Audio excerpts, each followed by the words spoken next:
विनम्र अनुरोध करना चाहता हूँ कि ये आपका ही नहीं, ये सारे देश के सरकारी कर्मचारियों का सवाल, और खाली केंद्र सरकार के कर्मचारियों का सवाल नहीं है, राज्य सरकार के कर्मचारियों का सवाल। सरकार ने इसको बिल्कुल राजनीतिक जो है वो स्वरूप दे देने का काम,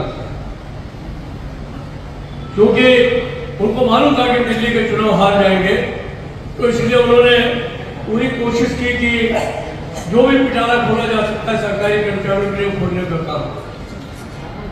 तो इनकम टैक्स में भी छूट मिल गई आपको, और आपको जो है वो पे कमीशन का जो है वो अनाउंसमेंट।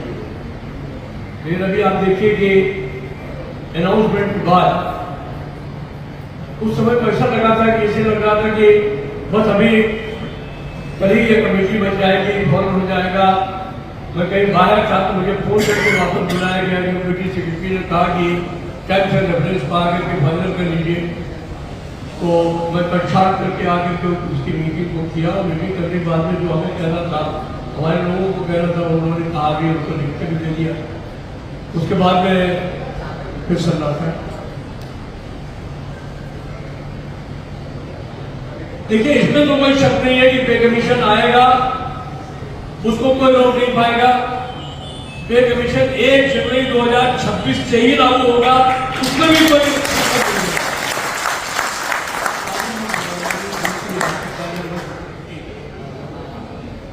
मेरी अगली बात, लेकिन अगर ये 27 में रिपोर्ट आई और 27 में लागू होने का काम हुआ, तो ये जिस दिन से लागू होगा आपके नाम से उसी दिन से मिलेगा, तो ये आपकी जेब कटने वाली है। तो इसलिए हम लोगों ने 19 सितंबर को, वैसे भी आज मिसर्स डे है, हमारे 10 साथी उस दिन शहीद हुए थे, हम लोग हर साल शहीदी दिवस मनाते हैं।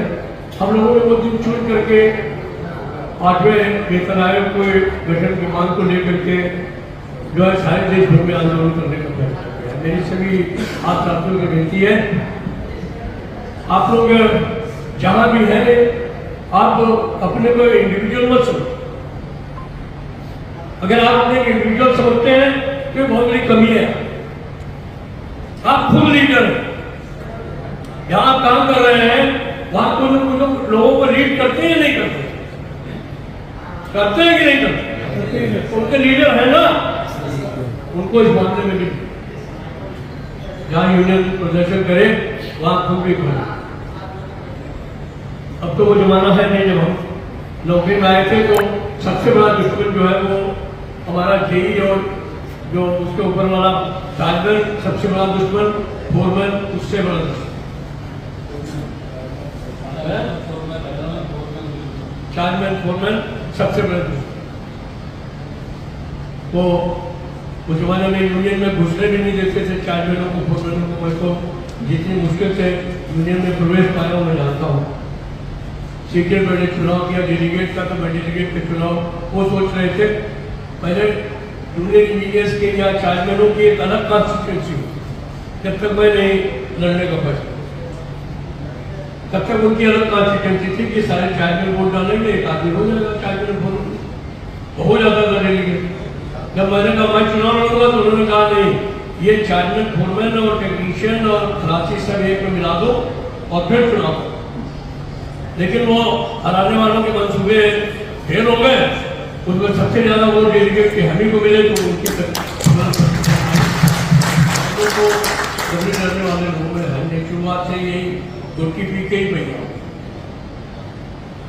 तो अभी मेरी विनती यही है कि देखिए, आंदोलन में अगर आप शामिल हैं, आंदोलन में आपकी भूमिका नहीं, यूनियनों में आपकी भूमिका नहीं, तो आप चाहे जितने मनोरंजन हमको देते हो, हम कोई लोग कुछ कराते भी रहते हैं, ऐसा नहीं कराते, तो कराते हैं वो आपको पता भी चल जाता है। आखिर से आर्डर रिस्ट्रिक्शन का लाभ जेई और एसएससी को मिला है नहीं। आज वो रोज मेरे से कहते हैं कि इसको रिव्यू करा दीजिए, हम रिव्यू नहीं होने दे रहे, क्योंकि रिव्यू होगा तो हमारे ऊपर की पोस्टें ज्यादा हो गई हैं, वो कहेंगे इनको कम कर दो, हम कैसे मान सकते हैं? 4854 की लड़ाई कितने दिन लड़ी गई, हर आदमी जानता है इस बात को। अभी इस बात की लड़ाई चल रही है कि भाई सब जगह जब 2 साल है कूलिंग ऑफ और रेजिडेंसी पीरियड, तो आगे इनके लिए 4854 में जाने के लिए 4 साल को रखा। और ये मैं करा करके मानूंगा ये बात समझेंगे ऐसे नहीं हो,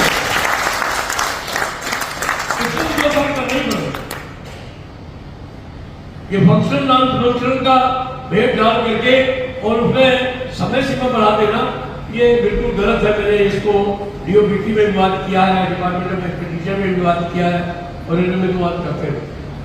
इसलिए ऐसा कोई समस्या नहीं है, इनको हम लोग कुछ ना कुछ करेंगे।